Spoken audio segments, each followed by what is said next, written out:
6-year-old with apparent frostbite to both hands. The fingers are firm and cold to the touch. All right, you have your scenario. Let's go. Grab your cheat sheets. Always remember, red goes to the head and head to the heel. In this case, you can see this little one is in zone. Now to Scott for your quick tip. So when it comes to frostbite, a couple of things come into play. The first of which is a couple misconceptions / urban legends out there.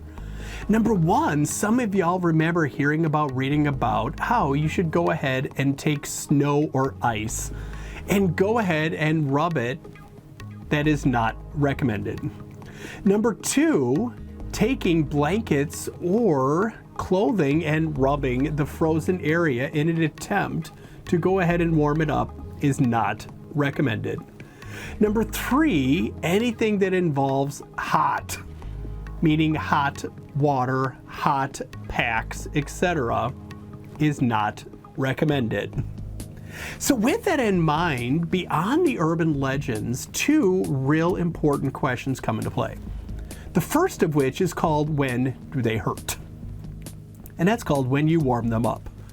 When they're frozen, it's like a 3rd-degree burn, meaning they don't feel it. But when they start to rewarm, it is anything but pleasant. Number two is, depending on where the frostbite actually has occurred, how do you warm them up? If you talk to plastics and/or burn, which at many institutions that I played nurse at, that's who manages the frostbite cases. Actually, what they recommend is to take a field trip over to physical therapy. Because in physical therapy at many institutions is the only place that you have something similar to a jacuzzi tub. And they're like warm, not hot. Water is good. And running water is better than just sitting there in a bowl of water.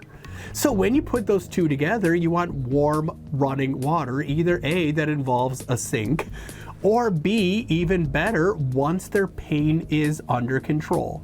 And again, if you're taking a field trip to physical therapy, bring pain meds with you because you're going to be there for a while. And it's going to hurt. Putting them in some sort of a warm jacuzzi-like tub, once their pain is under control, is where it's at for frostbite.